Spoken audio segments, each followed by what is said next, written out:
Davis के model पर कल मैंने आपको लिखवाया डेविस के पोस्टुलेट्स, है ना, डेविस की अवधारणाओं को लिखवाया। अब लिखो ट्रायो ऑफ डेविस लिखवाया, शायद, हाँ, ट्रायो भी लिखवाया आपको। तो ट्रायो में मैंने आपको संरचना लिखवाया, प्रक्रिया लिखवाया। अब लिखो अवस्था, या अवस्था भी लिखवा दिया। अवस्था को मैंने बताया कि यह सिर्फ समयावधि नहीं है, बल्कि समयावधि के साथ साथ प्रक्रियावाचक शब्द भी है। अगर आपने नहीं लिखा तो आप इसको लिखो कि अवस्था से तात्पर्य, अवस्था एक काल सापेक्षिक शब्द है और इसका तात्पर्य समयावधि के साथ साथ प्रक्रियाओं से भी है। क्योंकि अस्लाकृति के विकास में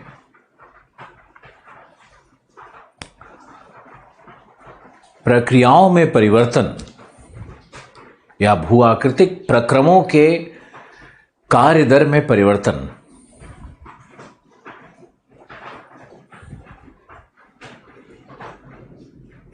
अवस्था परिवर्तन के साथ भी होता है। अवस्था परिवर्तन के साथ ही होता है, भी नहीं, साथ ही होता है।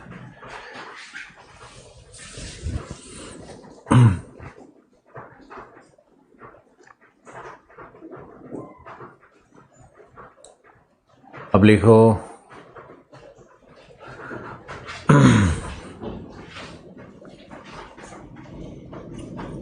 लिखवा दिया था।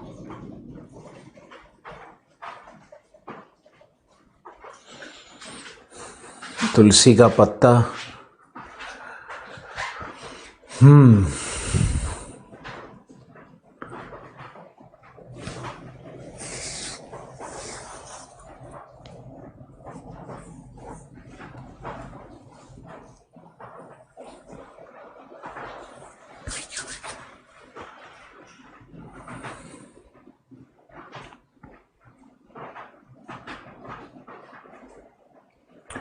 लिखो। अब 3 अवस्थाओं का वर्णन है डेविस में, तो आप लिखो पहला युवावस्था।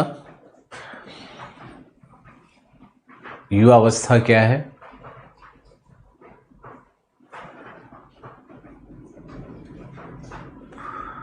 लिखो युवावस्था में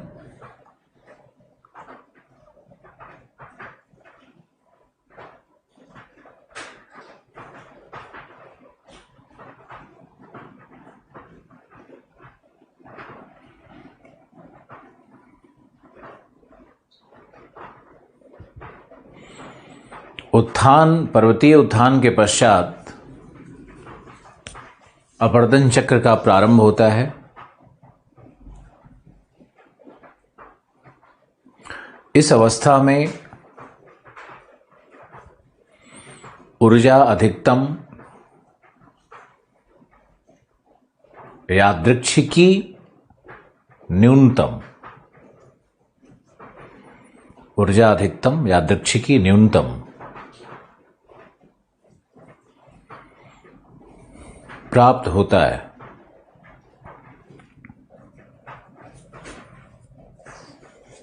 यादृच्छिकी न्यूनतम प्राप्त होता है। ढाल प्रवणता उच्चतम,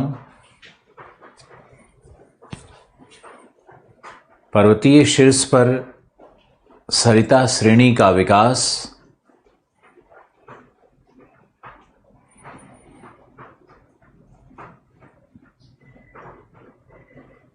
घाटी में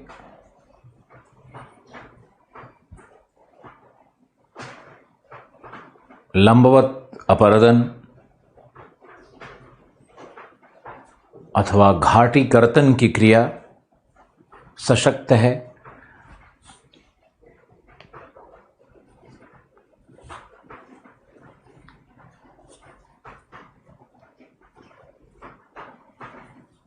पर्वतीय शीर्ष की ऊंचाई नियत रहती है, अर्थात एब्सोल्यूट रिलीफ नियत है। एब्सोल्यूट रिलीफ यानी निरपेक्ष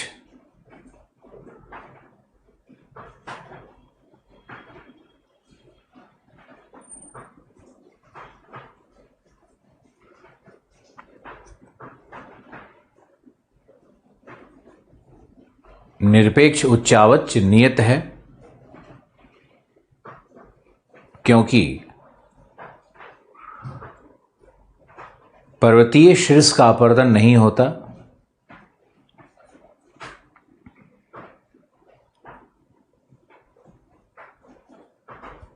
क्योंकि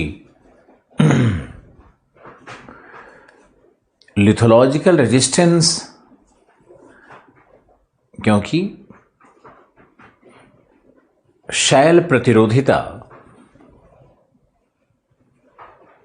सरिता अपरदन, स्ट्रीम इरोजन, सरिता अपरदन से अधिक होती है। सरिता अपरदन से अधिक होती है। इस कारण से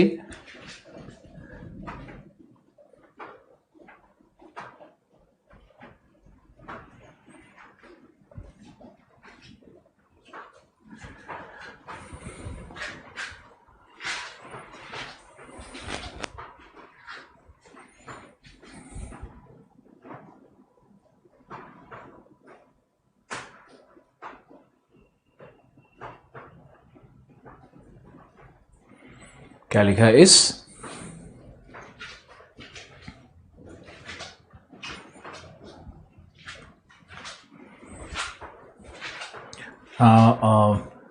lithological resistance is more than stream erosion, सरिता अपरदन से अधिक है। अब लिखो, चूंकि घाटी की गहराई में वृद्धि होती है, लंबवत अपरदन है।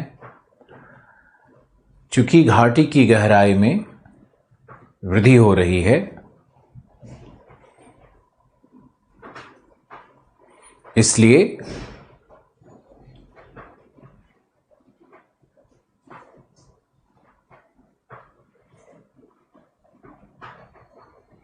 सापेक्षिक उच्चावच्य में वृद्धि होती है। सापेक्षिक उच्चावच्य में वृद्धि होती है।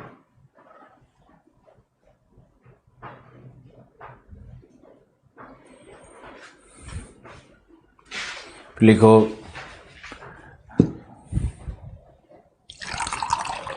उत्तल ढाल का विकास, उत्तल ढाल का विकास, वी आकार की घाटी, क्षिप्रिकाओं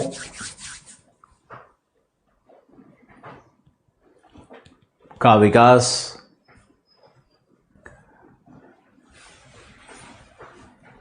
युवावस्था के परिचायक हैं।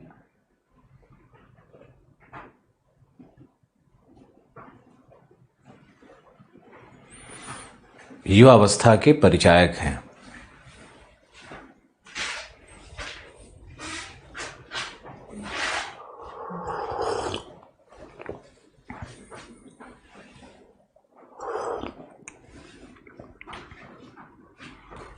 फिर लिखो,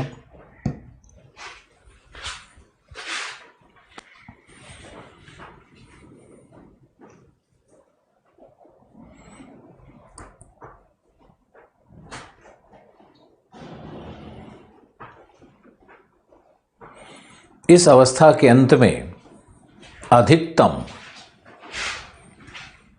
इस अवस्था के अंत में अधिकतम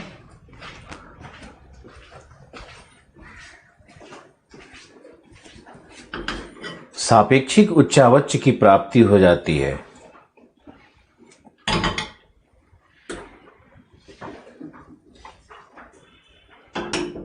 सापेक्षिक उच्चावच्य की प्राप्ति हो जाती है।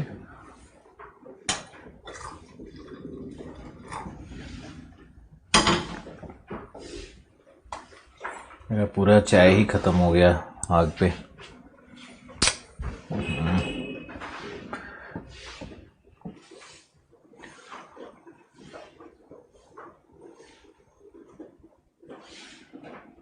सापेक्षिक उच्चावच की प्राप्ति हो जाती है, जिससे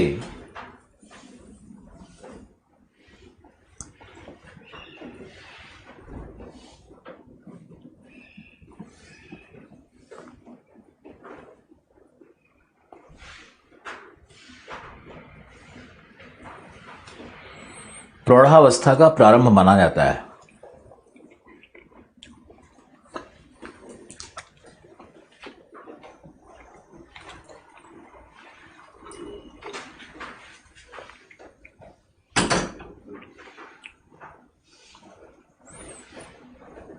अब लिखो प्रौढ़ावस्था।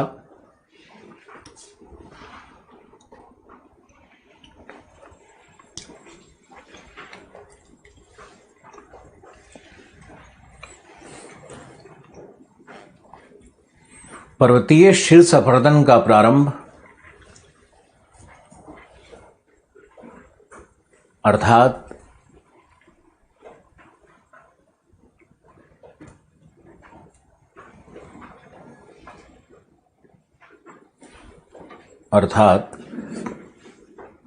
निरपेक्ष उच्चावच में कमी या ह्रास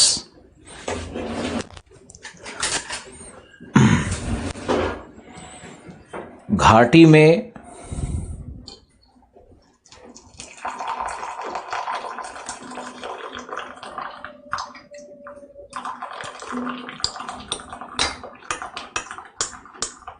घाटी कर्तन की क्रिया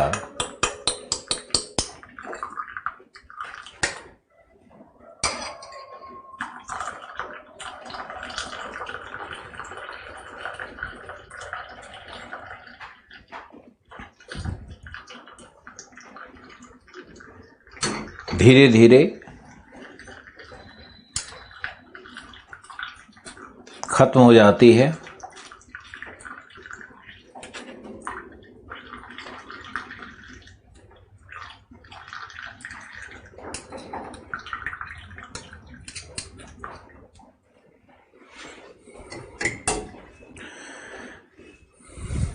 जिससे सापेक्षिक उच्चावच में भी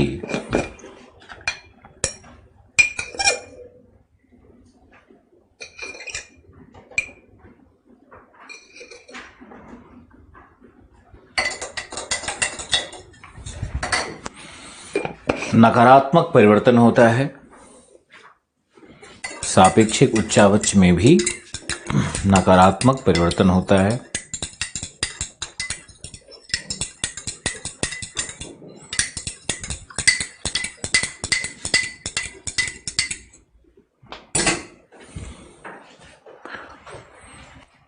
वैली वाइडनिंग की प्रक्रिया,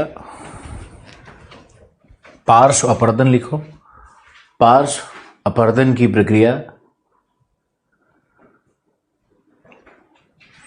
थोड़ा सा पहले रिमाइंड करते तो हमारी चाय बच जाती।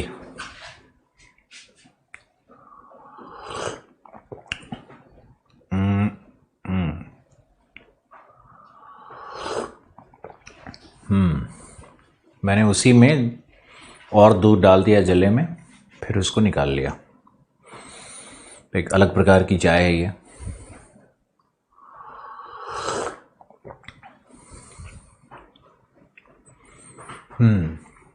तो पार्श्व अपरदन की प्रक्रिया सशक्त हो जाती है। नदी के आयतन में वृद्धि, अवसाद की मात्रा में वृद्धि,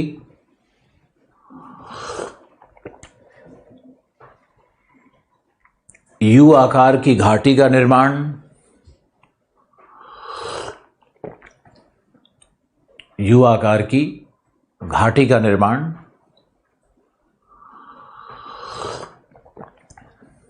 एवं यू आकार की घाटी का निर्माण एवं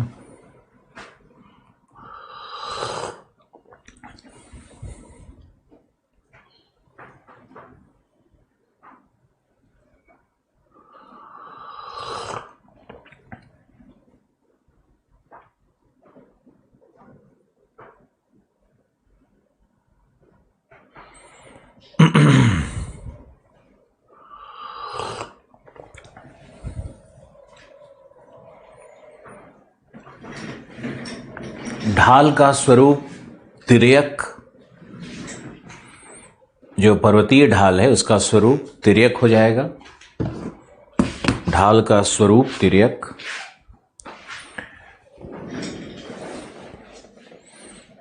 नदियों में विसर्पण, नदी मार्ग में विसर्पण।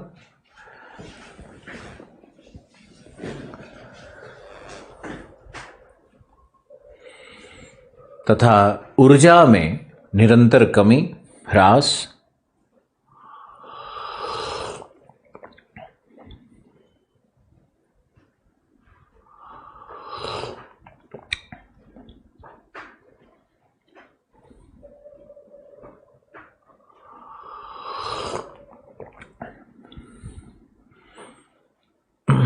ऊर्जा में निरंतर कमी या ह्रास।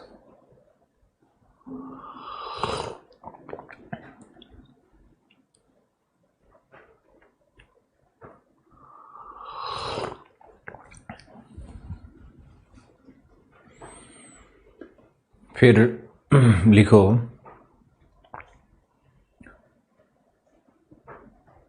नेक्स्ट पैराग्राफ कि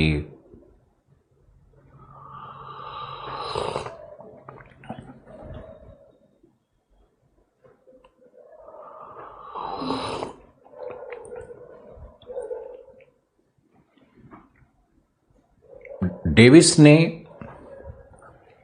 प्रौढ़ावस्था को पुनः दो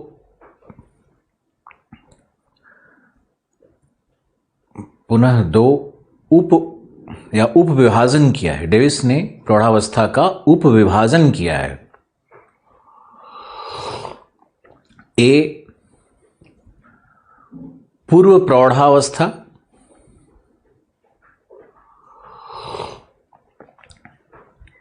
जिसमें घाटी कर्तन की क्रिया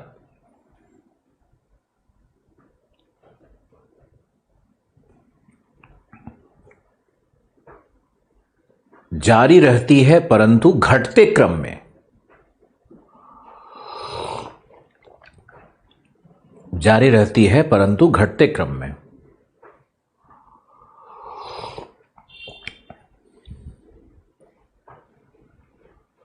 दूसरा, इसमें एक लेख लेना होगा, तथा नदियों में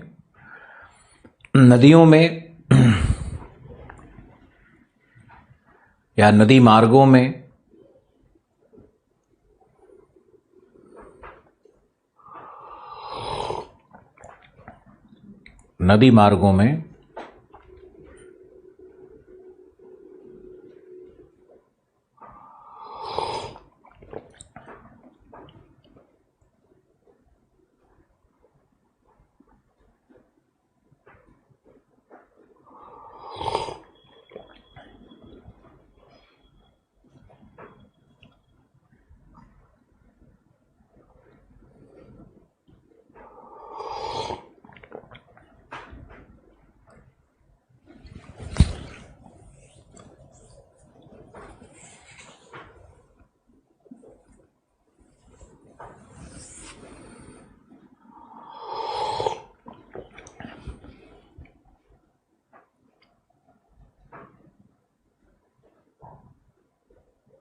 सानियोसिटी यानी ज्यावक्रियता, नदी मार्गों में ज्यावक्रियता का विकास हो जाता है।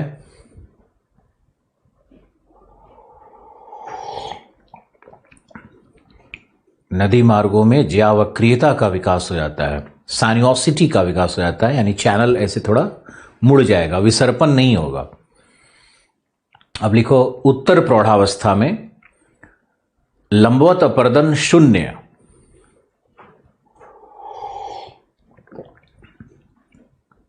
निरपेक्ष एवं सापेक्ष उच्चावच में तीव्र ह्रास,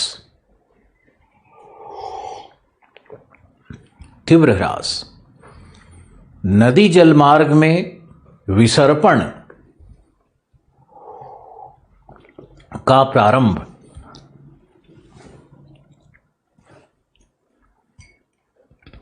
पार्श्व अपरदन में निरंतर वृद्धि,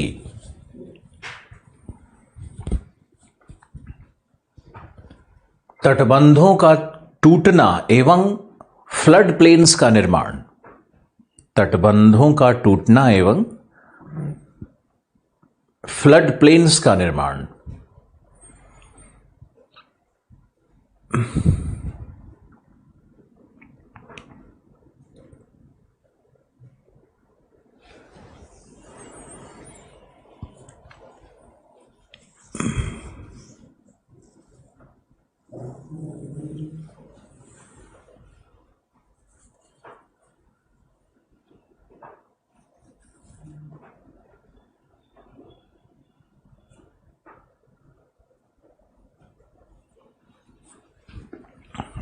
तटबंधों का टूटना एवं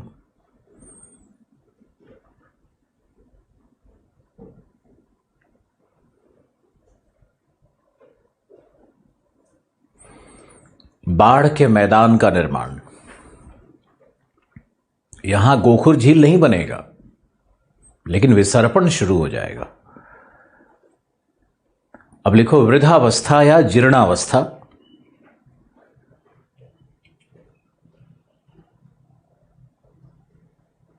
शीर्ष अपरदन तीव्रतम,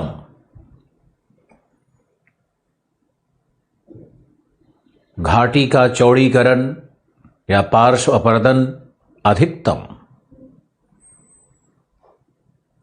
ढाल प्रवणता न्यूनतम, नदी जल आयतन एवं अवसाद की मात्रा अधिकतम,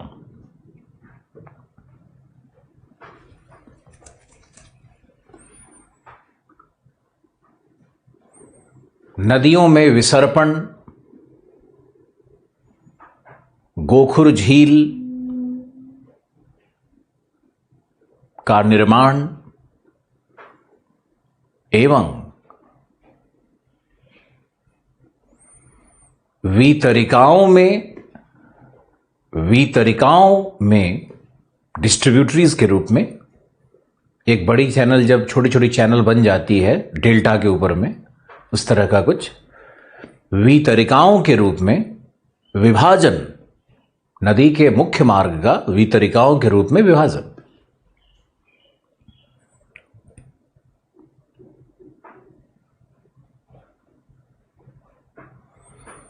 नेक्स्ट,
लिखो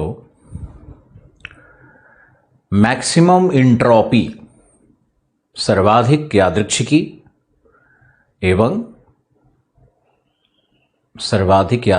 एवं मैक्सिमम इंट्रोपी एवं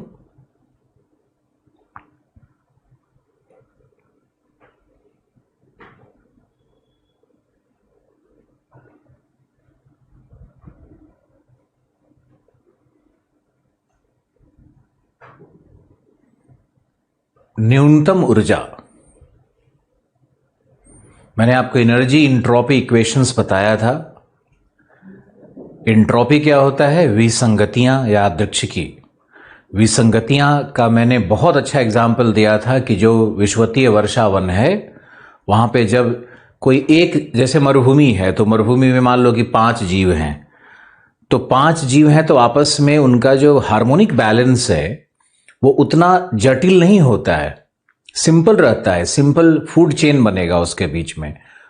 लेकिन जब विषुवतीय वर्षा वन है और करोड़ों प्रकार के स्पेसीज वहां रह रहे हैं, जंतु के, प्राणी जगत के, वनस्पति वर्ग के, इतने सारे जब स्पीशीज वहां पे रह रहे हैं तो उनका आपस में जो रिलेशनशिप होता है, फंक्शनल रिलेशनशिप होता है, फीडिंग रिलेशनशिप होता है, तो ये जो प्रकारात्मक संबंध है उनके, या जो अनुवांशिकीय संबंध है, जो उनके आधारिक संबंध है, जो उनके भोज्य संबंध हैं, ये इतने जटिल हो जाते हैं कि वहां पे रैंडमनेस बहुत रहता है। मतलब तुम वहां कोई लॉ नहीं बना सकते हो कि कौन किस पे डिपेंडेंट है, वो चेन नहीं बनता है, वो फूड वेब बनता है। और फूड वेब जब बनेगा, जब संजाल बन जाएगा, ये भोज्य फूड चेन का संजाल जब बन जाता है तो बहुत ही कॉम्प्लेक्स, जटिल हो जाता है वो। हालांकि किसी भी इकोसिस्टम को सरवाइव करने के लिए, उसकी उत्तरजीविता के लिए आवश्यक है कि उसमें नंबर ऑफ स्पीसीज बहुत ज्यादा होनी चाहिए, और नंबर ऑफ स्पीसीज अगर ज्यादा है तो इसका अर्थ है कि वहां जैव विविधता अधिक है। यानी जहां भी जैव विविधता अधिक होगी वहां पर इंट्रोपी अधिक होता है, और जब इंट्रोपी अधिक तभी हो सकता है जब ऊर्जा की मात्रा अधिक हो, है ना। जैसे विषुवतीय प्रदेश में ऊर्जा की मात्रा अधिक होती है। तो एनर्जी इंट्रोपी इक्वेशन में क्या होता है कि higher the energy higher the entropy. लेकिन डेविस के मॉडल में ऐसा नहीं हो रहा है। डेविस कह रहे हैं कि नहीं, higher the energy lesser the entropy, क्योंकि ये क्लोज्ड मॉडल है। इसमें एक बार पर्वतीय उत्थान हो गया, यानी आंतरिक शक्तियों ने जब कार्य कर दिया, तो उसके बाद दोबारा पूरे मॉडल में कहीं भी फिर पुनः उत्थान नहीं हो रहा है। यानी बाहर से एनर्जी का माउंटेन रिवर सिस्टम के अंदर में कोई इनपुट नहीं आ रहा है, और अगर कोई इनपुट नहीं आ रहा है, कोई आगत नहीं है ऊर्जा का या अंतर्जात शक्तियों का, तो इसका मतलब है कि ये क्लोज सिस्टम है, इसमें कहीं बाहर से ऊर्जा दोबारा प्राप्त नहीं हो रही है। और ढाल प्रारंभिक दशा में तीव्र है तो नदियां तीव्र होंगी, वेलोसिटी तीव्र होंगी।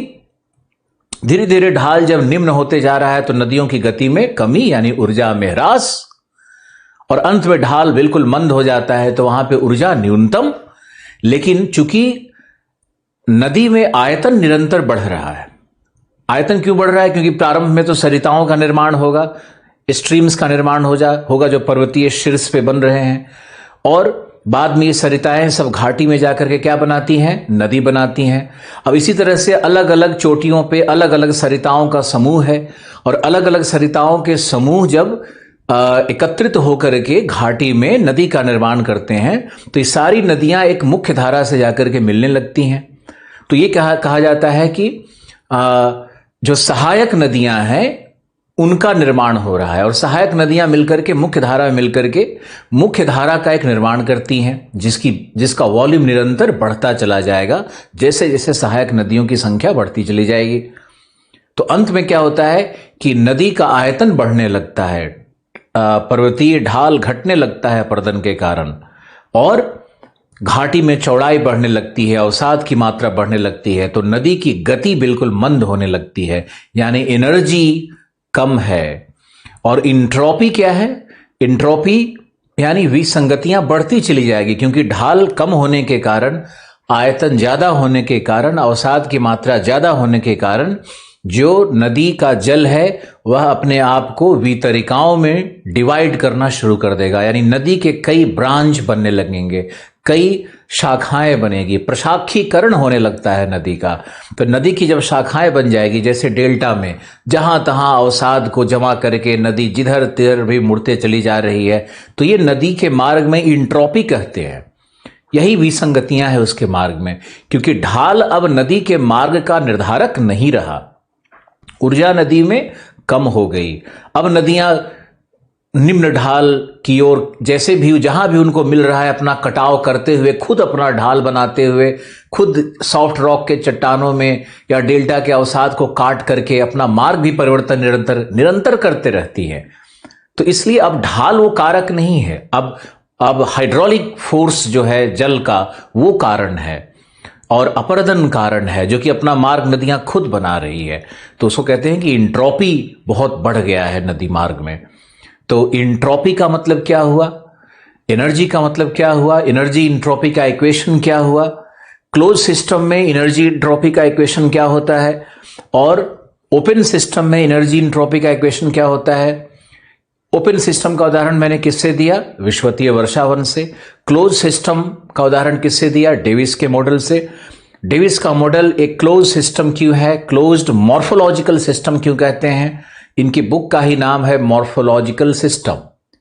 तो मॉर्फोलॉजिकल सिस्टम का मतलब होता है कि जिसमें जैविक इकाई ना हो। एक इकोसिस्टम में क्या होता है कि जैविक और अजैविक दोनों इकाई होते हैं, लेकिन डेविस के सिस्टम में चूंकि ये रिवर माउंटेन सिस्टम है, तो रिवर भी, माउंटेन भी, इसके जितने भी एलिमेंट्स है इस तंत्र के, ये सारे एबायोटिक हैं, अजैविक है, इनऑर्गेनिक हैं, एनिमेटेड है, इनमें जीविता है, इसमें ऊर्जा है, संचरण है, लेकिन इसमें कोई जीव पदार्थ नहीं है। तो ये मॉर्फोलॉजिकल सिस्टम कहलाता है। तो डेविस का ये मॉडल एक मॉर्फोलॉजिकल सिस्टम क्यों है, इस पर भी प्रश्न आ सकता है।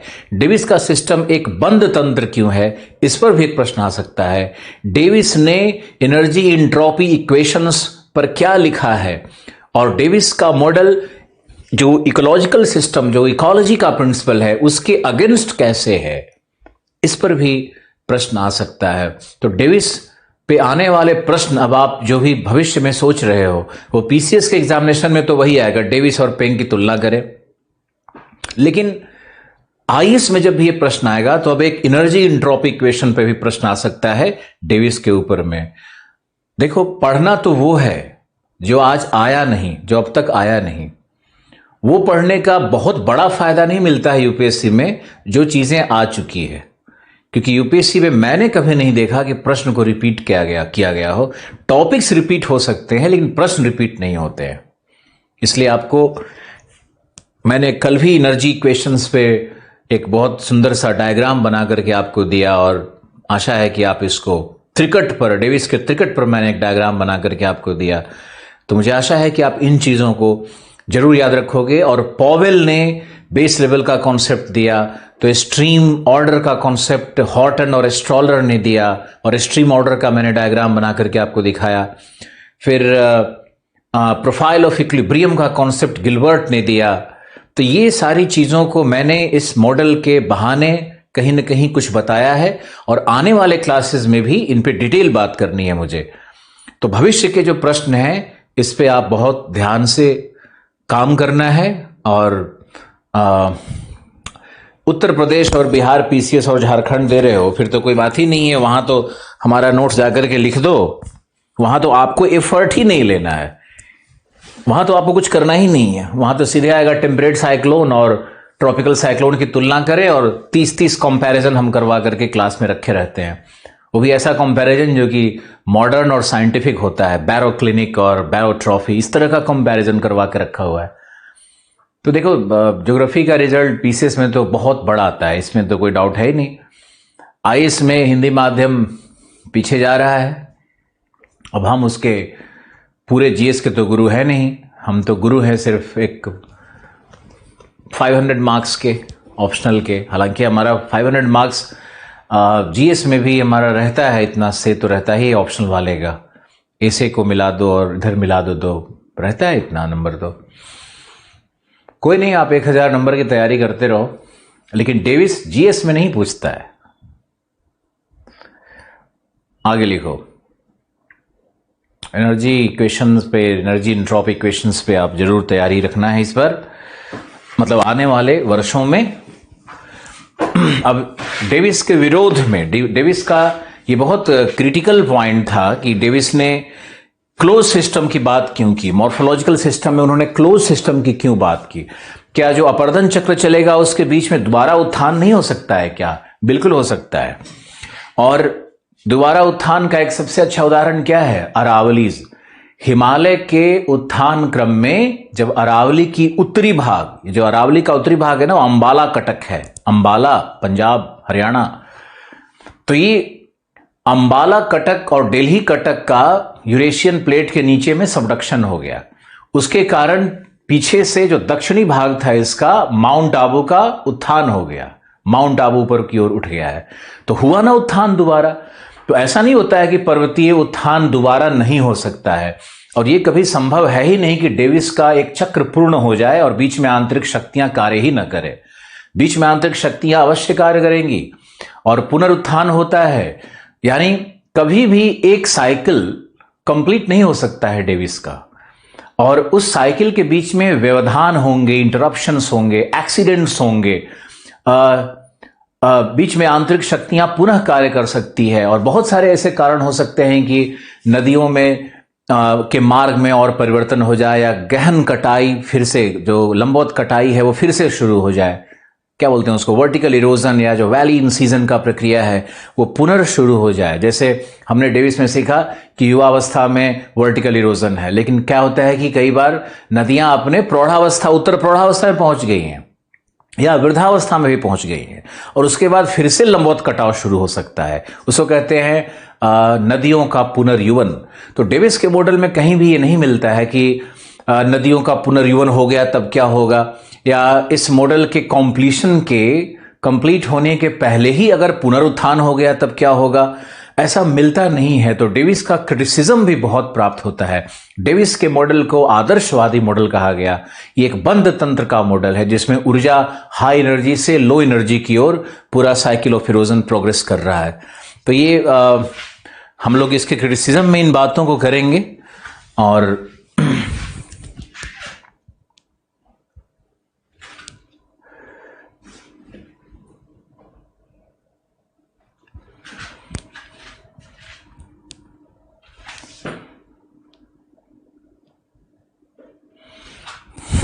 बहुत ज़्यादा चाय है, इतना चाय नहीं पीना चाहिए। अभी आप लोगों को हम वो दर्शाने वाले हैं कि कैसे ग्राफ पर डेविस को समझना है।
डेविस की आलोचना लिखो।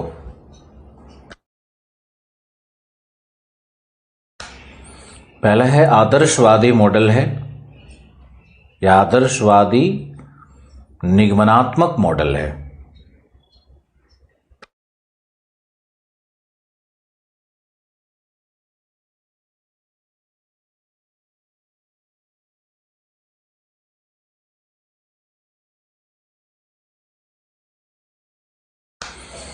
रुको, समझाने के क्रम में मैं एक बात भूल गया कि मैंने पेनी प्लेन स्टेज पे नहीं लिखवाया है।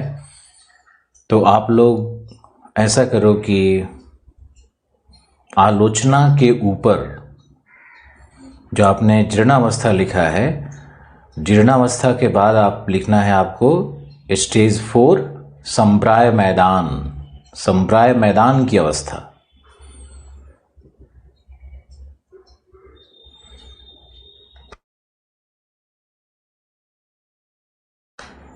आलोचना के पहले संप्राय मैदान की अवस्था लिखनी है आपको।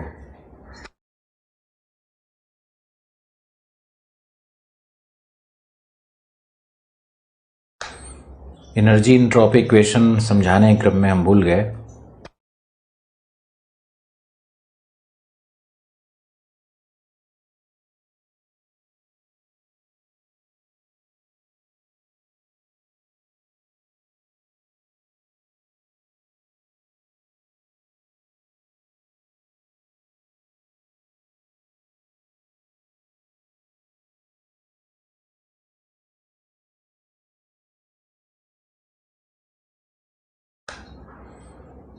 देखो, पर्वतों के अपरदन का अवशेष मोनैडनॉक के रूप में प्राप्त होता है।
मोनैडनॉक का स्पेलिंग MONADNOCK।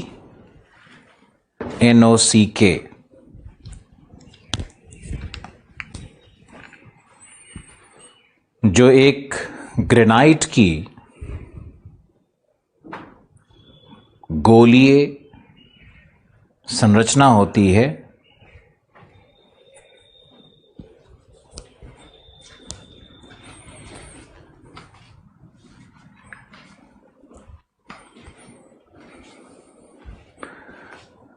बृहत यू आकार की घाटी का निर्माण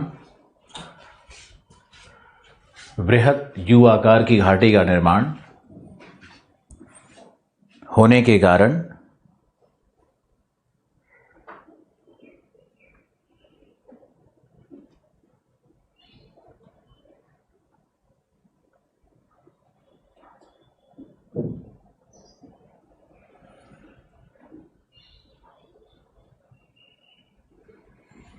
जितेंद्र जी का ब्रेन गड़ाना शुरू हो गया। बहुत इम्पेशेंट लड़का है। अभी ग्राफ पे बताएंगे, फिर डेविस को दोबारा रिपीट करेंगे, फिर से समझाएंगे।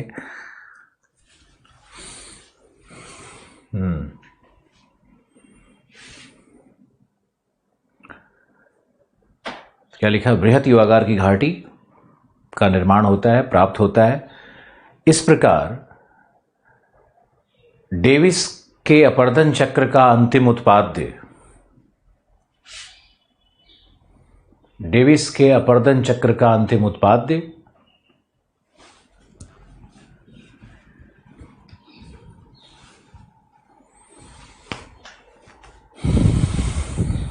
डेविस के अपर्दन चक्र का अंतिम उत्पाद्य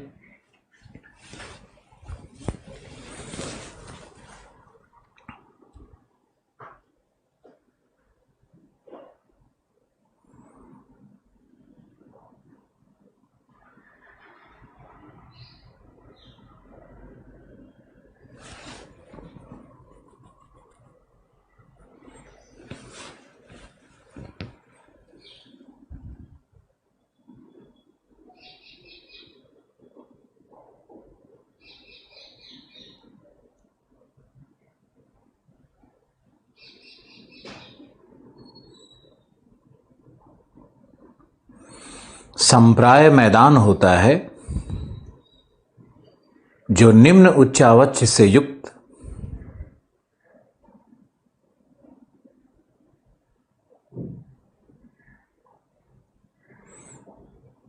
तरंगित मैदान है,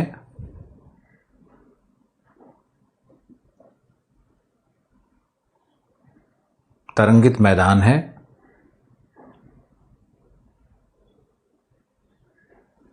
जिसमें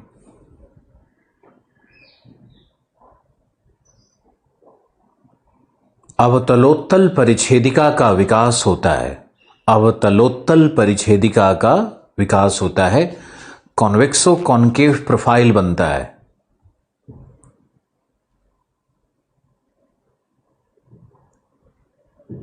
कॉन्वेक्सो कॉन्केव प्रोफाइल बनता है।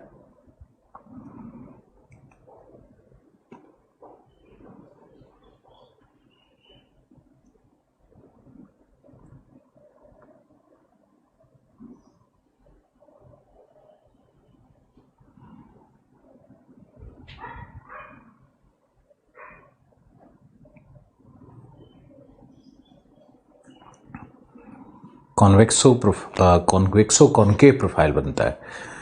नेक्स्ट लिखो,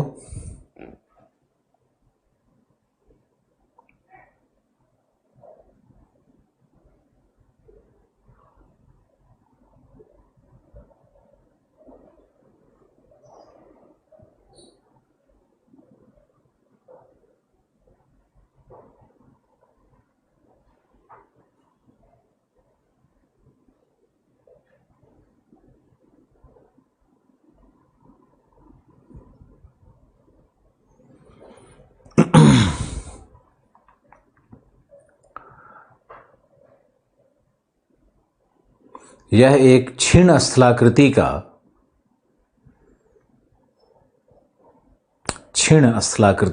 फेंट रिलीफ का लगभग समतल भूमि है, पूरा समतल नहीं, लगभग समतल भूमि है, जहां नदियों के विसर्प, गोखुर झील, वितरिकाएं,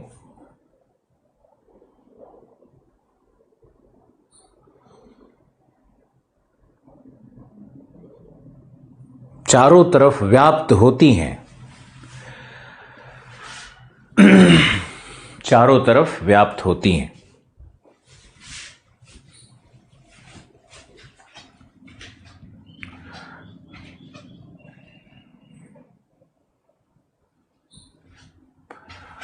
अब डेविस के मॉडल को हम बिल्कुल प्रारंभ से एक्सप्लेन करते हैं। हमारा जितेंद्र थोड़ा घबराया हुआ है और उसको खुश करना है मुझे। देखो, सब लोग बहुत ध्यान से देखो कि डेविस आखिर है कौन और डेविस कहना क्या चाहता है। तो डेविस के मॉडल का एक सरलीकरण, एक ग्राफिकल प्रेजेंटेशन और एक फ्रेश एक्सप्लेनेशन शायद आपको हेल्प करे कि आप डेविस के मूल बातों को समझ सको। देखो, डेविस कहते हैं कि जब भी डेविस का ग्राफ बनाओ तो एक्स एक्सिस को लंबा रखो और वाई एक्सिस को छोटा रखा जाता है। ये ओ हमारा है बेस लेवल, आधार तल यही है, और कोई भी आधार तल थ्योरेटिकली वह समुद्र तल होगा। आधार तल समझा रहे हैं, ध्यान से सुनो। मान लो कि हमारा ये हाथ समुद्र तल है और इसके ऊपर में इस तरह से थल का भाग, ऊंचा भाग बना हुआ है। थल के ऊपर नदियां चल रही है, तो नदियां कहां तक लंबवत कटाव करेगी बताओ? समुद्र तल तक। तो नदियां जब लंबवत कटाव कर रही है तो लंबवत कटाव करते करते जैसे ही समुद्र तल को प्राप्त करेगी तो वही उस नदी का आधार तल कहलाता है। उसको हम लोग समुद्र तल नहीं करेंगे। लेकिन हुआ क्या, नदियां कहां तक कटाव कर सकती है, वहीं तक जहां तक समुद्र तल लगभग प्राप्त हो जाए, क्योंकि समुद्र तल से नीचे कोई भी नदी कटाव नहीं कर सकती है। लंबवत कटाव का जो अंतिम सीमा होगा वो नदी का आधार तल होता है। और ये आधार तल का कॉन्सेप्ट किसका दिया हुआ है, पॉवेल का। अब इसी में क्या होता है कि मान लो नदियां कटाव कर रही है, अब नदियों के बेसिन में, घाटी में, नीतल पर कठोर चट्टानों की श्रृंखला मिल गई तो नदियां कटाव नहीं कर पाएंगी। तो नदी का मार्ग जो होता है वो ऊपर नीचे थोड़ा हो जाता है। तो वो जो ऊपर नीचे का ऐसा क्रम बना हुआ है नदी का, नदी के तल का, नीतल का, वो कहलाता है प्रोफाइल ऑफ इक्विलिब्रियम, साम्य अवस्था की परिच्छेदिका, जहां नदी घाटी के चट्टानों की प्रतिरोधिता नदी के लंबवत अपरदन के क्षमता के बराबर हो जाए और नदियां गहराई से कटाव नहीं कर पाती हैं और समुद्र तल की प्राप्ति कभी नहीं कर पाती हैं, यानी थ्योरेटिकल बेस लेवल को प्राप्त नहीं कर पाती हैं। और जिस नीतल पे जाकर के, जिस घाटी रेखा पर जाकर के नदियां लंबवत कटाव को बंद कर दे रही हैं, वो कहलाएगा प्रोफाइल ऑफ इक्विलिब्रियम। जैसे आपको दिखाते हैं ग्राफ में, मान लो कि ये हमारा सी लेवल है, तो ये हमारा मान लो कॉन्टिनेंट का भाग है, नदियां आ रही है ऊपर से। तो नदियां क्या करती है कि नदियां अगर इस तल को काटती हैं ओ को, तो ओ क्या होगा, इसका लंबवत कटाव कहां तक होगा, ओ तक होगा। तो ओ तक को क्या कहेंगे, बेस लेवल। यानी कोई भी आधार तल जो होगा नदियों के कटाव का वो समुद्र तल ही होता है, यानी theoretical base level is always equal to sea level. अब यहां देखो, मान लो कि यहां पर इस तरह से कठोर चट्टान की संरचना बनी हुई है, ये रहा कठोर चट्टान की संरचना, इस तरह से बनी हुई है, कठोर चट्टान है यहां पर। तो नदियां ऊपर से कटाव तो करेंगी, लेकिन अंत में जाकर के नदी यहीं पर इसी डॉट लाइन पे स्टेबल हो जाएगी और समुद्र में मिलने लगेगी। इसके नीचे लंबवत कटाव नहीं होगा। तो ये जो रेखा मिल रही है जहां पर चट्टानों की प्रतिरोधिता और लंबवत कटाव दोनों बराबर हो जाए, यानी घाटी कर्तन की क्रिया बंद हो जाए, लंबवत अपरदन की क्रिया बंद हो जाए, तो ये जो प्रोफाइल बना, ये जो परिच्छेदिका बनी जहां पर साम्यावस्था की प्राप्ति हो गई है, यही है प्रोफाइल ऑफ इक्विलिब्रियम। यही प्रोफाइल ऑफ इक्विलिब्रियम कहलाता है। यानी ये है तुम्हारा बेस लेवल और ये है तुम्हारा प्रोफाइल ऑफ इक्विलिब्रियम। तो ये जो हमारा नया बेस लेवल मिलता है, ये भी तो बेस ही लेवल है ना, प्रोफाइल ऑफ इक्विलिब्रियम भी बेस लेवल होता है, लेकिन वो सी लेवल नहीं होता है। तो ये जो नया हमारा बेस लेवल यहां पर ये मिला है, ये हमारा है न्यू बेस लेवल या एक्चुअल बेस लेवल। ये थ्योरेटिकल नहीं है, ये वास्तविक बेस लेवल नदी का है जिसके नीचे वो कटाव नहीं कर पाती है। तो ये हमारा बेस लेवल का कॉन्सेप्ट और प्रोफाइल ऑफ इक्विलिब्रियम का कॉन्सेप्ट, नदियों के लंबवत अपरदन करने की क्षमता का कॉन्सेप्ट। कितना लोग समझा, लिख करके भेजो।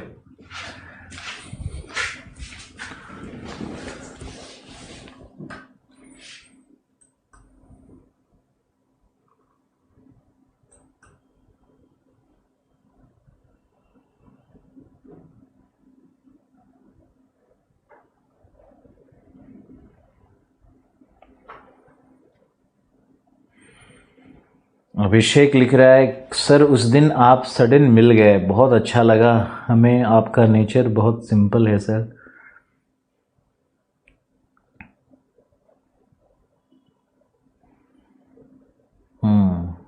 बिल्कुल, हम बाहर मूंगफली ले रहे थे तो मैंने देखा कि दो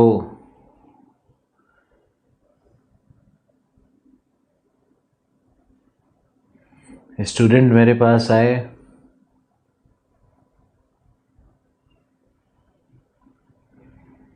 अपना नाम बताया अभिषेक,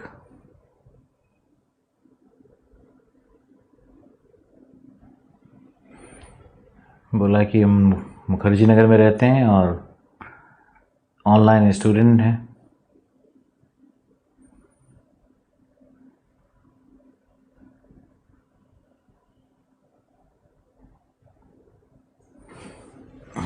चलो ओके, समझ में आ गया? तो हम वापस मॉडल पे चलते हैं और ये रहा हमारा मॉडल। देखो, अब डेविस साहब क्या कहते हैं कि ये उनका है स्टेज 1। स्टेज 1 है, यानी उनका ये है समतल दृश्य भूमि, जिसको बाद में उन्होंने क्या कर दिया है, भूसन्नति भी मान लिया है कि चलो भूसन्नति भी हो सकता है। तो यहां वो दिखाते हैं कि यहां पे अपलिफ्टमेंट है, पर्वत का अपलिफ्टमेंट होगा। तो ए और बी दो रेखाओं को लिया गया है यहां पर। ए है average height of the summits और बी है average depth of the valley. अब आपको हम समझाते हैं कि हम इस मॉडल में डेविस क्या कोशिश कर रहा है करने की।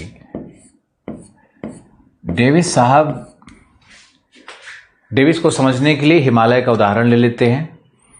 डेविस कहते हैं कि अंतर्जात शक्तियां पर्वतों को उत्पन्न करती है, लेकिन बहिर्जात शक्तियां उनका अपर्दन चक्र के द्वारा संप्रायीकरण करती है, काट देती है, खत्म कर देती है। समस्या तो आ रही होगी हिंदी भाषा में। तो पर्वत कैसे खत्म हो जाते हैं, सुनो अब गांव की भाषा में। तो पर्वत जो अरावली था वो कभी हिमालय की तरह था, आज जीर्णावस्था में है, अवशेष रह गए हैं उसके। तो ये पूरे अरावली का अपर्दन चक्र कैसे चला, और अपर्दन चक्र चलता है तो उसमें स्थलाकृतियों का विकास कैसे होता है, बहिर्जात शक्तियां स्थलाकृतियों में कैसे परिवर्तन कर रही है, यही सब मॉडल में है। हिमालय पे चलते हैं। हिमालय का उत्थान हो गया, अब वहां पर नदियां सरिताएं काम कर रही है। तो नदियां जब कटाव करेंगी हिमालय का, सरिताएं जब शीर्ष अपर्दन करेंगी, चोटियों को काटेंगी, तो अंत में हिमालय कट करके क्या रह जाएगा, छोटा छोटा टीला रह जाएगा। और हिमालय में जो आज वी आकार की घाटी देख रहे हो, गॉर्जेस देख रहे हो, ये सब चौड़ा चौड़ा घाटी बन जाएगा। और जहां तहां गोला गोला सा ग्रेनाइट का स्ट्रक्चर शेष रह जाएगा और बीच में विशाल घाटियां बन जाएगी। वहां पर जहां आज हिमालय है, गंगा के मैदान पर नहीं। गंगा का मैदान संप्राय मैदान नहीं है। संप्राय मैदान वहीं बनता है जहां पर पर्वत अवस्थित थे। बहुत लोग तो हिमालय का अपर्दन देखता है और संप्राय मैदान पढ़ाने लगता है कि संप्राय मैदान गंगा का मैदान है। तो ऐसे शिक्षक और नोट से भी बचना है आप लोगों को कि संप्राय मैदान का निर्माण कहाँ होगा, जहां हिमालय है वहीं पर संप्राय मैदान बनता है। क्योंकि संप्राय मैदान एक इरोजनल सरफेस है, अपर्दन के द्वारा निर्मित सतह है, न कि निक्षेपण के द्वारा। और गंगा का मैदान और डेल्टा का जो भाग है, ये सब तो निक्षेपण से बना हुआ है, ये निक्षेपित मैदान है। आशा है आप इस बात को समझ रहे होंगे। अब जो हिमालय जहां पर है वहां पर अंत में संप्राय मैदान कैसे बनता है भाई? जो जन्म लिया उसका मृत्यु अंत है, जो पर्वत बना उसका अंत नियत है। तो पर्वत बना है तो वह 3 अवस्थाओं में गुजरेगा। सबसे पहली अवस्था है युवावस्था, जब हिमालय सबसे ऊंचा, घाटियां सबसे भयावह गहरी, नदियों में गति सबसे ज्यादा, ऊर्जा सबसे तीव्र, नदियां डांस कर रही हैं, डांसिंग डाउन द वैली कहते हैं। ढाल तीव्र है, ऊर्जा है, जवानी है। जवानी में देखो कैसे नदियां चल रही हैं, उछल उछल के, छिप्रिकाएं, कहीं वाटरफॉल, कहीं गरज रही हैं, मोटा मोटा पत्थर को तोड़ दे रही हैं। तो ये जवानी है, युवावस्था है डेविस के अनुसार। ऊर्जा ज्यादा है, एंट्रोपी कम है। यही तो पढ़ाया मैंने युवावस्था में। दूसरी अवस्था में आओ, प्रौढ़ावस्था क्या होता है? प्रौढ़ावस्था होता है जब ऊर्जा और एंट्रोपी का बैलेंस हो जाए। तुम ऐसे समझो कि जो नदियों में जितनी ऊर्जा है और जितना उसको काम करना है, दोनों बराबर हो जाता है, तो उसको क्या बोलेंगे? प्रौढ़ावस्था। प्रौढ़ावस्था में भी 2 डिवीजन करेगा, एक है पूर्व प्रौढ़ावस्था और एक है उत्तर प्रौढ़ावस्था। अब पूर्व प्रौढ़ावस्था और उत्तर प्रौढ़ावस्था में थोड़ा अंतर है, वो हम आपको ग्राफ पे बताएंगे। मैंने कल बताया था कि कैसे आई आकार की घाटी ही वी आकार की घाटी बनती है, वही कैसे यू आकार की घाटी बन जाती है, पढ़ाया तो सब कुछ। तो वैसे ही अवस्था परिवर्तन हो रहा है हिमालय पर्वत में। तो प्रौढ़ावस्था में शीर्ष अपर्दन भी हो गया, हाइट भी घट रहा है माउंटेन का, और माउंटेन जो तीखा नुकीला बना हुआ था वो सब गोलीय संरचना बनने लगता है, घाटी में चौड़ीकरण होने लगता है, पार्श्व अपर्दन बढ़ जाता है, नदी का आयतन बढ़ जाता है, सहायक नदियां ज़्यादा हो जाती है, नदी में विसर्पण शुरू हो जाता है, माउंटेन का हाइट घटने लगता है।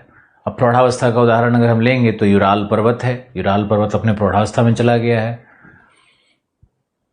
तो नदी में स्थलाकृतियों का विकास कैसे हो रहा है, अवस्था परिवर्तन कैसे हो रहा है, और अंत में संप्राय मैदान कैसे बनेगा, इसकी पूरी कहानी है। फिर प्रौढ़ावस्था के बाद जीर्णावस्था है। अब ऊपर जो माउंटेन इतना ऊंचा था वो छोटा छोटा सब मोनैडनॉक्स बन जाएगा। चूंकि डेविस ने उत्तर पूर्वी यूनाइटेड स्टेट्स में रिसर्च किया तो वहाँ पे न्यूयॉर्क हिल्स है, वॉशिंगटन हिल्स है, न्यू इंग्लैंड रेंज है, कैटस्किल माउंटेन है, इसका अध्ययन किया उन्होंने। तो वहाँ लोकल भाषा में छोटे छोटे गोलीय संरचनाओं को, पर्वत के जो अवशेष रह गए उनको मोनैडनॉक कहते हैं। तो उन्होंने मोनैडनॉक शब्द को ही अपना लिया कि जो हर पर्वत दुनिया में कट करके अंत में क्या बनेगा, गोलीय संरचना, छोटा छोटा ग्रेनाइट का हिल बन जाएगा, पर्वत से पहाड़ी बन जाएगा छोटा छोटा। तो उसका संरचना गोलीय उन्होंने कहा, उसी का नाम मोनैडनॉक उन्होंने रख दिया। अब जो संप्राय मैदान की प्राप्ति होगी, है ना, पर्वत का पूरा अपर्दन हो गया, नदियां अब गहराई और पार्श्व कटाव दोनों ही बंद कर चुकी हैं, पूरा क्षेत्र लगभग समतल हो गया है, पूरा समतल नहीं लगभग समतल। और चूंकि कहीं ग्रेनाइट ऊपर ऐसे गोलीय संरचना बना रहा है, कहीं यू आकार की घाटी है, फिर ऊपर से गोलीय संरचना है, तो इसी को कॉन्वेक्सो कॉन्केव प्रोफाइल कहता है। उत्तल अवतल मैदान है, तरंगित मैदान इसी को कहता है, वेव लाइक प्लेन कहता है, अनड्यूलेटिंग प्लेन कहता है। यही तो कहानी है। तो समतल मैदान से शुरू होकर के पर्वतीय उत्थान और पर्वतों का पुनः समतल मैदान में परिवर्तन, यह एक चक्र माना गया। और एक चक्र में 3 अवस्थाएं होंगी और तीनों अवस्थाओं में एनर्जी अलग अलग होता है।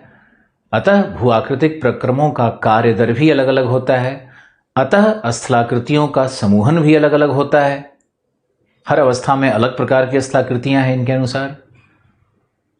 तो स्थलाकृतियों के विकास पर यह एक मॉडल है।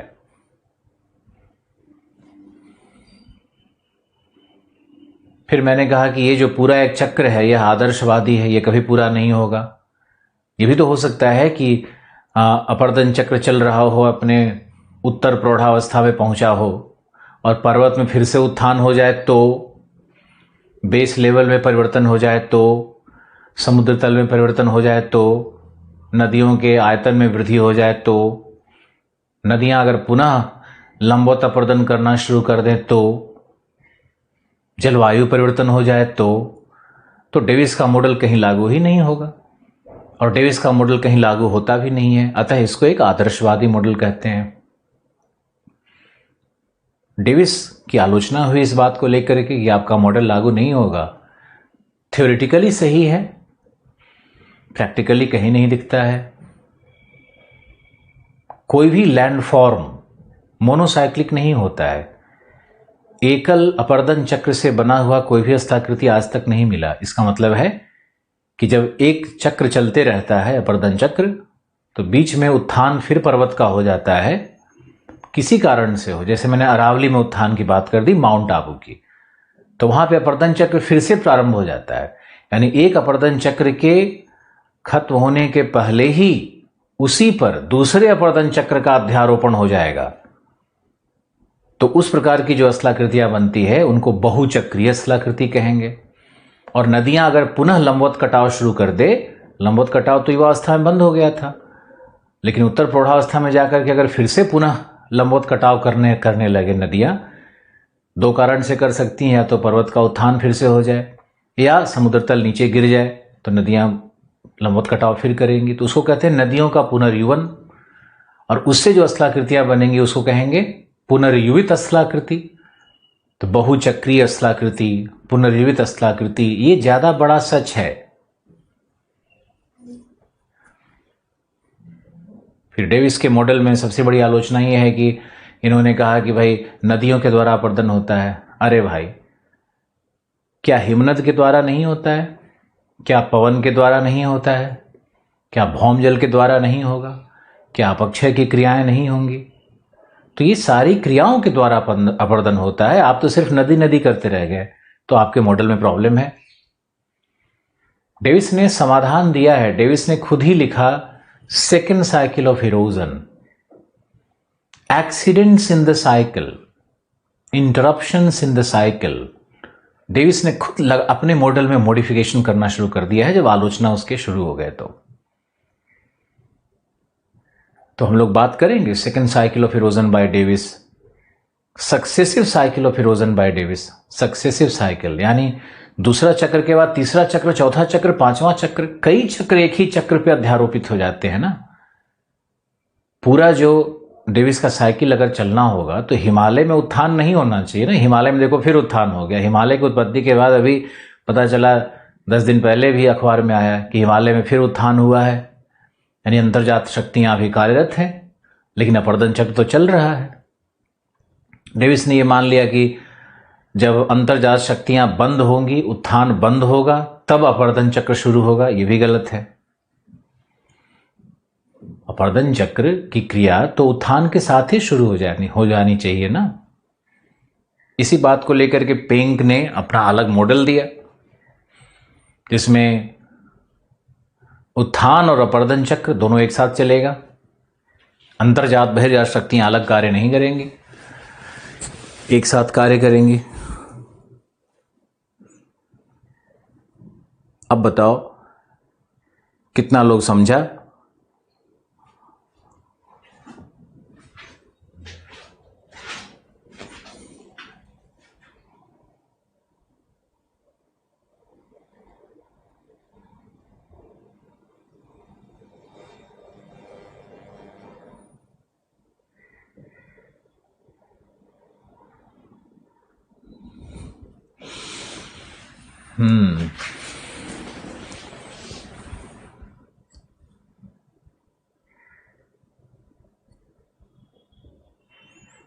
जितेंद्र जी आप लिखिए, ये मैंने आपके लिए 15 मिनट का सेशन रखा।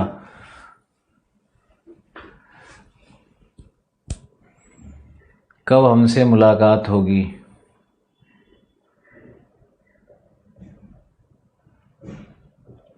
इलाहाबाद जाने के पहले।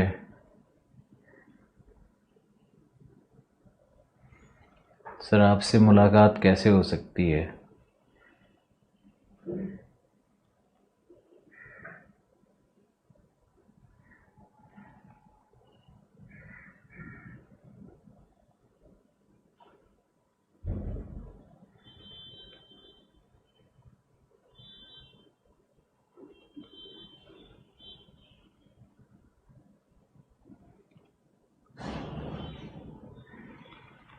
Ajay Kumar Gautam, yes sir.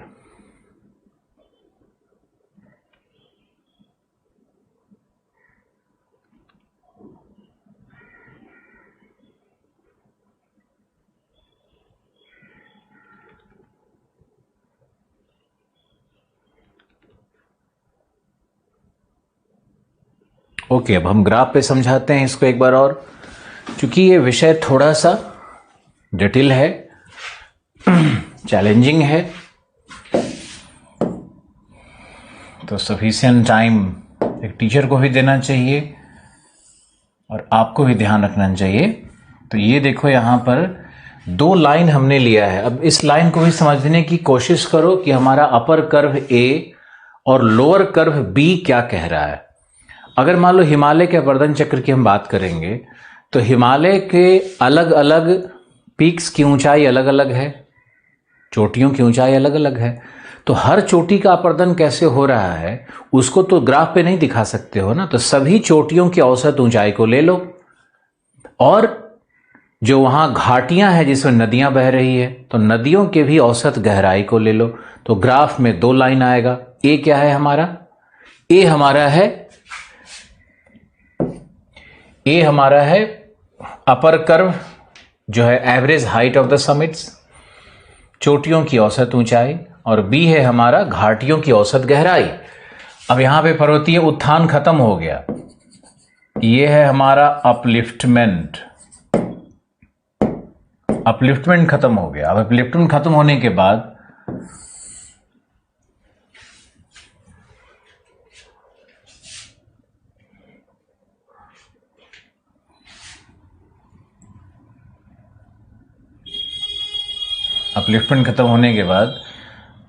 Stage 2 है जिसमें हम युवावस्था, अगर अपर्दन चक्र के दृष्टिकोण से देखोगे तो ये पहला हो जाएगा, पहली अवस्था है अपर्दन चक्र। अपर्दन चक्र है सी से लेकर के पॉइंट डी तक, यहीं तक अपर्दन चक्र है। स्टेज 1 को अपर्दन चक्र में नहीं लिया जाएगा क्योंकि अपलिफ्टमेंट के बाद ही अपर्दन चक्र का प्रारंभ मानते हैं डेविस। अब यहां पे आइए, ये जो ऊपर का लाइन है यानी पर्वतों के शीर्ष का जो औसत ऊंचाई रेखा है, ये ऊपर जाके फ्लैट हो जाएगा, इसमें कोई परिवर्तन नहीं होगा। यहां इस पॉइंट ए पर उत्थान बंद हो गया और ये यहां पर शीर्ष का औसत ऊंचाई वही रहेगा, यानी यहां पर एब्सोल्यूट रिलीफ निरपेक्ष उच्चावच नियत हो गया है, कांस्टेंट हो गया है निरपेक्ष उच्चावच। युवावस्था में निरपेक्ष उच्चावच क्या है ये आपको समझना है। सी और ए टू सी को हम लोग निरपेक्ष उच्चावच कहेंगे, यानी समुद्र तल से लेकर पर्वत की जो ऊंचाई होती है उसको निरपेक्ष उच्चावच कहते हैं। जैसे मान लो कि 8,848 मीटर या 50 मीटर हाइट है माउंट एवरेस्ट का, तो 8,850 मीटर उसका निरपेक्ष उच्चावच है।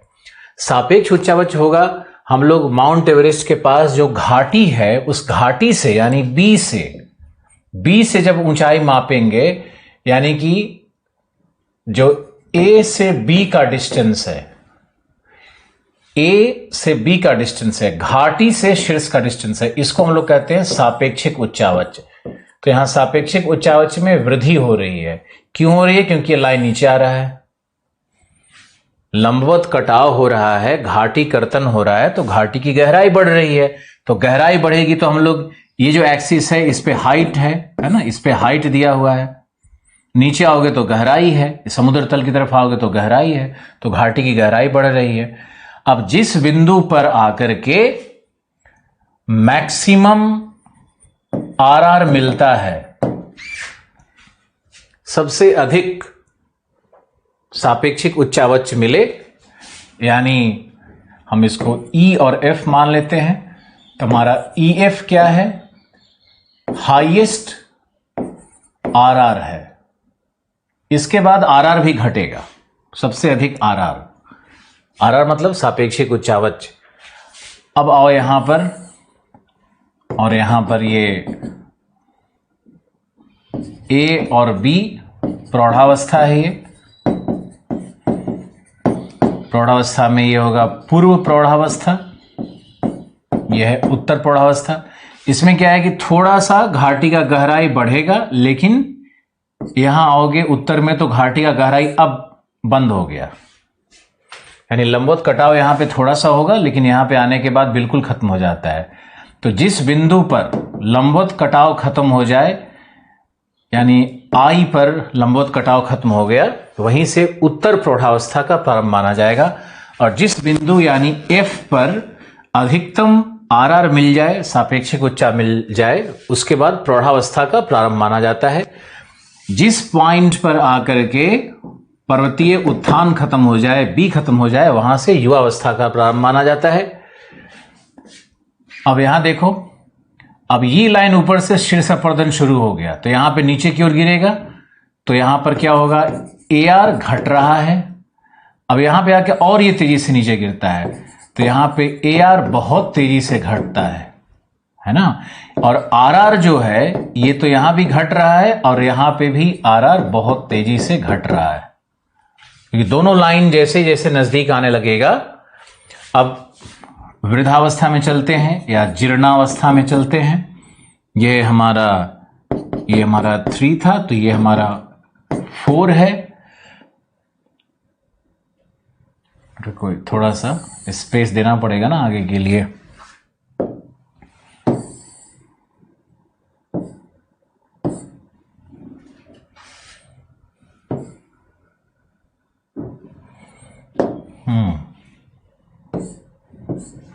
तो ये हमारा लाइन अब बिल्कुल स्ट्रेट रहेगा, क्योंकि लंबवत कटाव बंद है। समझा? तो ये लाइन है, यही प्रोफाइल ऑफ इक्विलिब्रियम है, यही प्रोफाइल ऑफ इक्विलिब्रियम है ये लाइन। इसके बाद अपर्दन बंद हो गया है, लंबवत कटाव। तो यहां से लेकर के आई से लेकर के ये ओ तक ये प्रोफाइल ऑफ इक्विलिब्रियम की प्राप्ति हो गई है। तो आई और ओ क्या है? Profile of equilibrium. यहां पर आई है हमारा, ये है हमारा आई, यहां पर इस पॉइंट को मैंने दिखाया था। ओके, अब यहां से ये लाइन, ये तो लाइन कांस्टेंट हो गया है, लेकिन ये लाइन तेजी के साथ नीचे गिरता चला जाएगा। तो अब देखो इसमें पर्वत कैसे दिखेगा।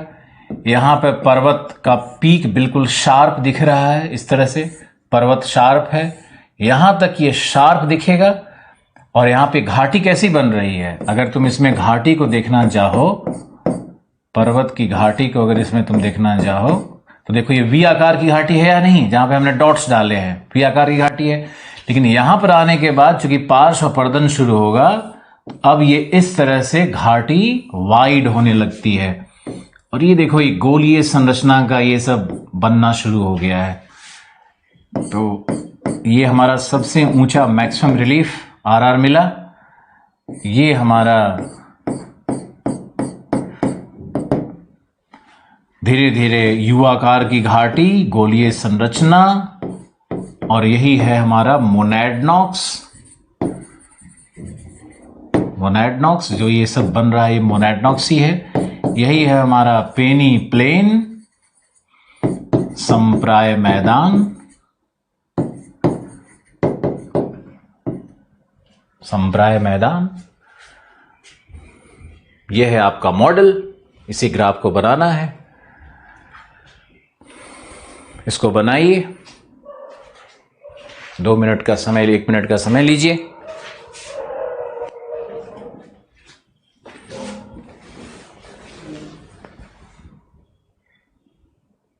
क्लास ऑफलाइन स्टार्ट होगी तब हम वहां ज्वाइन कर सकते हैं, बिल्कुल। सुरजीत सिंह ठाकुर लिख रहा है, राहों में उनसे मुलाकात हो गई।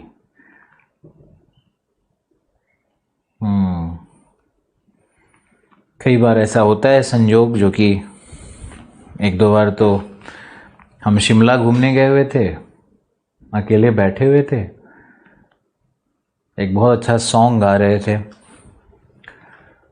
अब देखिए कि कुछ 2-3 लोग आ गए मेरे पास, इंग्लिश मीडियम के स्टूडेंट्स थे, वहीं शिमला के ही थे। अच्छा लगता है कई बार।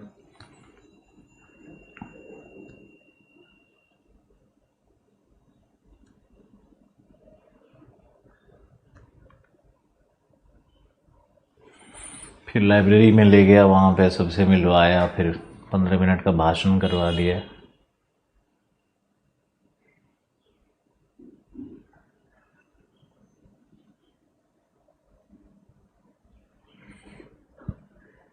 ऑफलाइन क्लास शुरू होगी तो आप जरूर ज्वाइन कर सकते हो। एक बहुत ही अच्छा सा शेर लिखा था, कौन लिखा था नाम भूल गए हम, चला गया नीचे।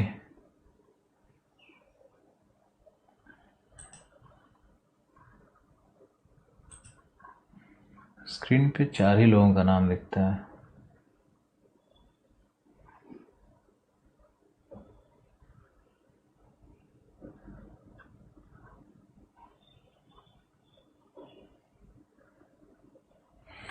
डेविस का मॉडल हो गया है, मैंने लगभग 2 दिन लगा दिया इस मॉडल में। तुम्हारे समझ में आया कि नहीं?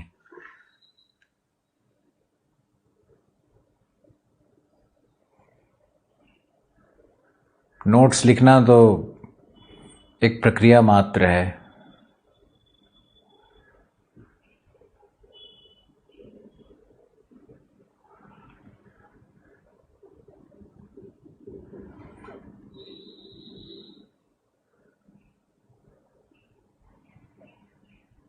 आपने नोट डाउन कर लिया? जल्दी कर लिया तो मुझे जल्दी बताओ।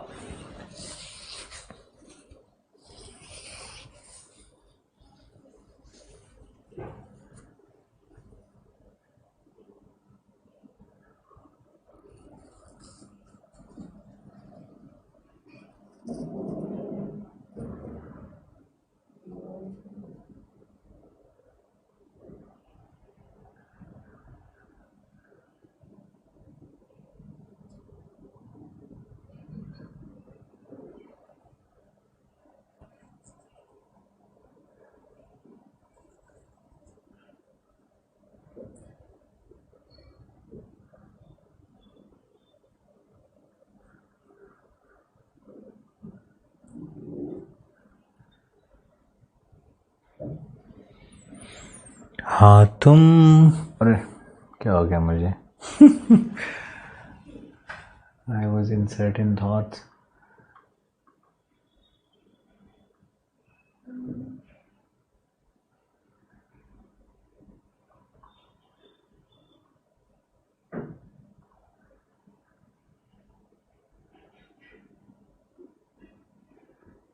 अब लिखो डेविस की आलोचना।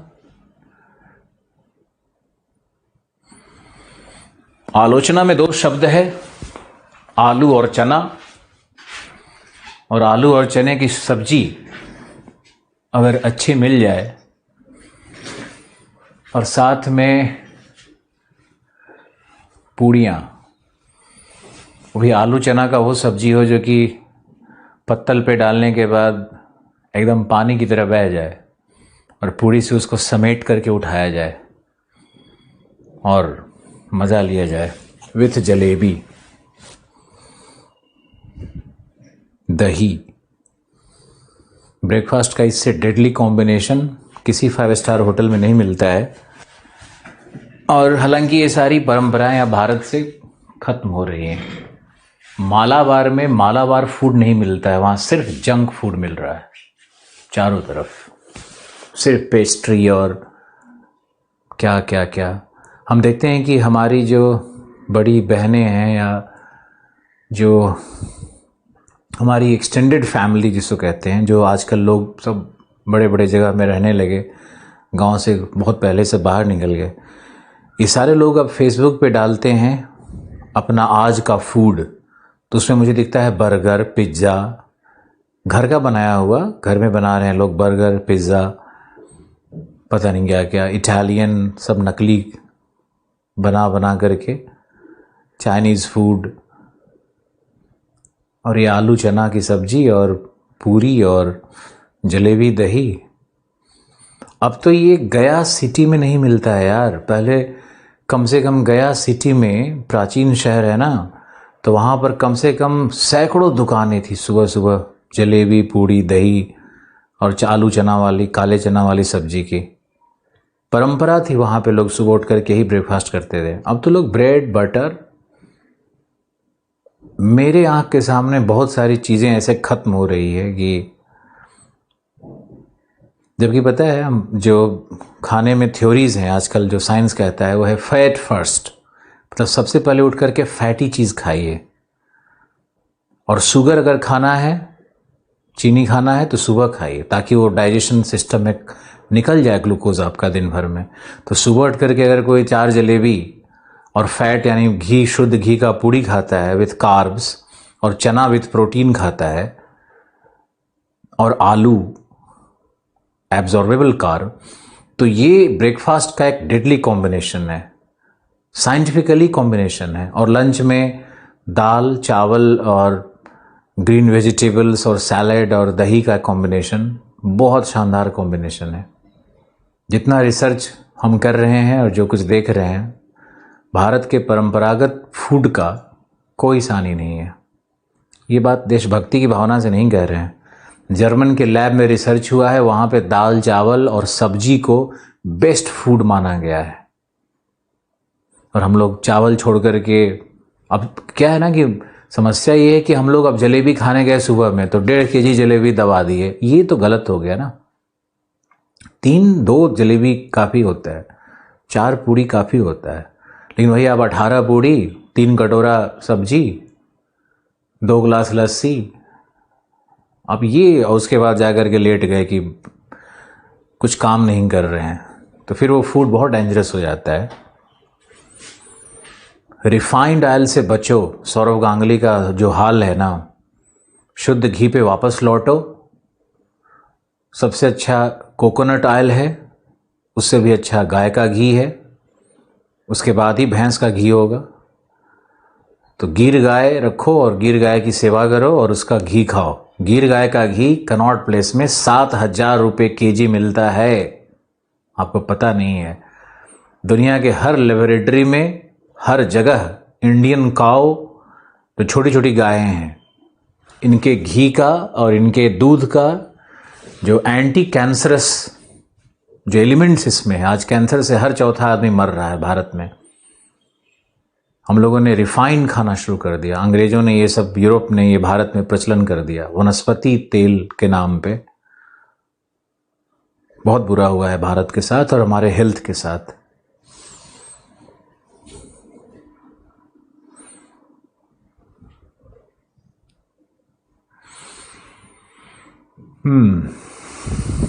लिखो प्रवचनोपरांत, लिखो आलोचना।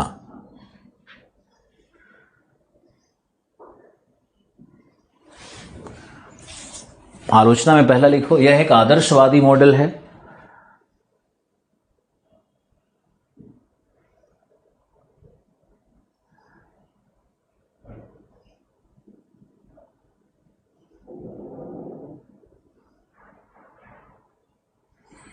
बीपीएससी मेंस देना इंडियन ज्योग्राफी का क्या होगा? अब इंडियन ज्योग्राफी का क्या होगा उसका तो मुझे क्या पता क्या होगा। अब किसी को एमपी देना है, वो कहे कि मुझे ये पढ़ा दो, तो उसका क्या होगा? आपके लिए एक रास्ता है, आप नोट्स उठाइए, पढ़िए और कॉल करिए, मिलिए, जो भी हेल्प हो सकता है वो तो हम कर सकते हैं।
अब देखो इसमें आलोचना में पहला लिखो आदर्शवादी मॉडल है, निगमनात्मक मॉडल है। दूसरा संप्राय मैदान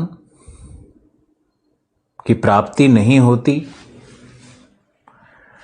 पेनी प्लेन नहीं मिलता है। तीसरा डेविस ने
पर्वतीय उत्थान के पश्चात अपर्दन चक्र को माना है,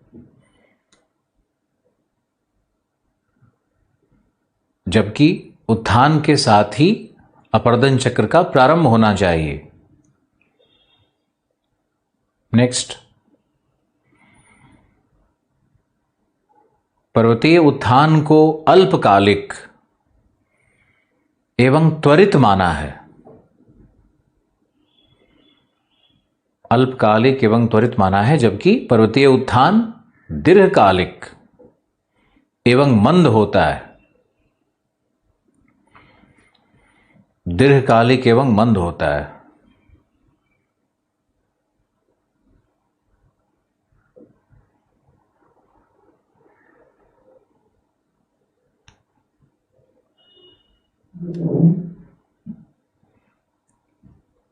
नेक्स्ट,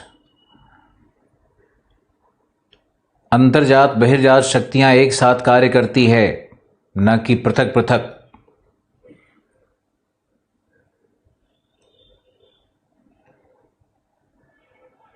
नेक्स्ट,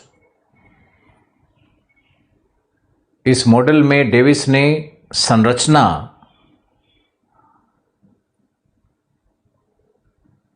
एवं भूआकृतिक प्रक्रम पर बल नहीं दिया, अवस्था पर अतिशय बल है। अवस्था पर अतिशय बल है।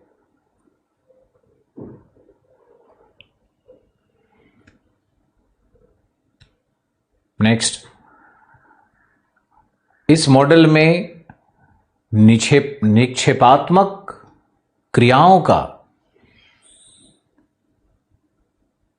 तथा निक्षेपण से निर्मित स्थलाकृतियों का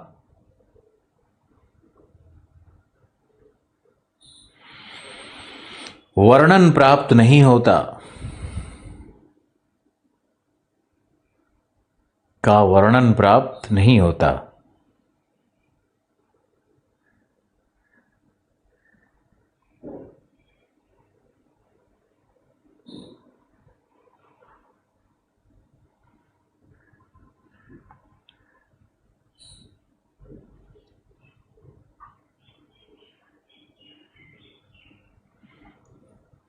नेक्स्ट, इस मॉडल में मानवीय क्रियाओं एवं जैविक क्रियाओं, वनस्पति के वितरण,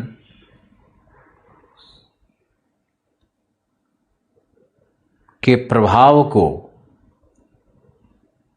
उपेक्षित किया गया है। के प्रभाव को उपेक्षित किया गया है। नेक्स्ट, स्थलाकृतियां कभी भी एकल चक्रीय नहीं होती, बहुचक्रीय होती हैं।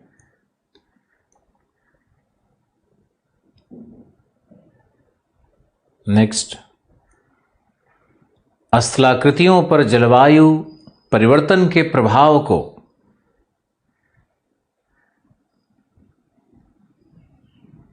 समुद्र तल में परिवर्तन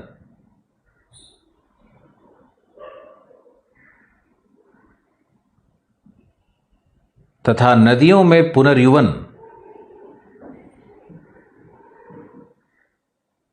के प्रभाव को, नदियों में पुनर्युवन के प्रभाव को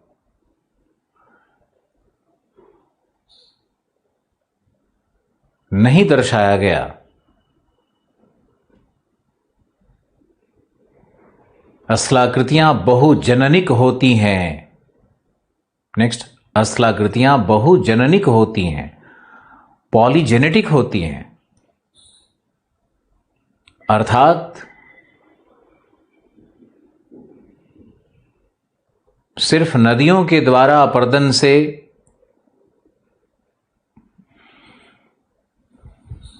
उत्पन्न न होकर, सिर्फ नदियों के द्वारा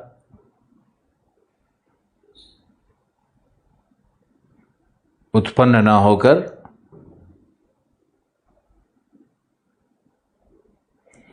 हिमनद, पवन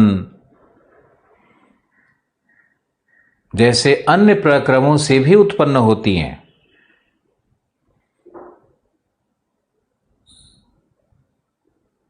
नेक्स्ट, डेविस ने नदीय चक्र को सामान्य अपर्दन चक्र कहा।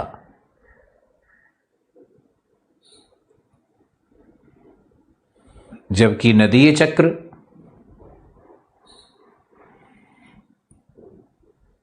सिर्फ 1/3 भाग पर, ग्लोब के 1/3 भाग पर ही कार्य करता है।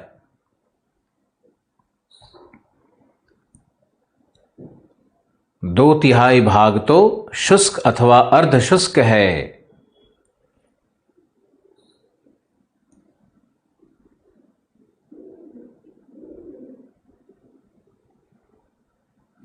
शुष्क अथवा अर्ध शुष्क है।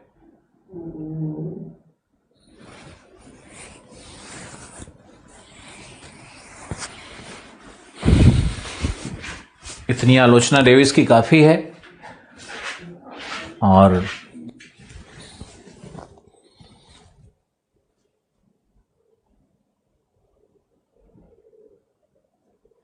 एवरेज हाइट ऑफ माउंटेन है और एवरेज डेप्थ ऑफ वैली है।